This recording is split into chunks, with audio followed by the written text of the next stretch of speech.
ন, আমি রাতে তাহাজ্জুদ পড়তে উঠলে অনেক সময় জিন শয়তানের ভয় অনুভব করি। আচ্ছা, এটা কি শিরক হবে? যেই ভয়টি মানুষের প্রাকৃতিক ভয় সেটা শিরক নয়। যেমন চোর ডাকাতকে সবাই ভয় করে, খনিকে সবাই ভয় করে, দুষ্ট লোককে সবাই ভয় করে, এগুলো শিরক নয়।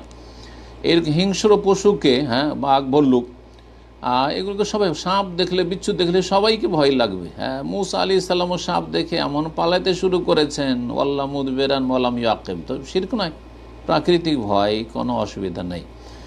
এইরকমই রাতের অন্ধকারে, অন্ধকার হয়ে আছে বা নির্জন রাতে আপনি একা উঠেছেন, একটু স্বাভাবিক ভয় হয়, এটা প্রাকৃতিক ভয়, সুতরাং এটা শিরক নয়।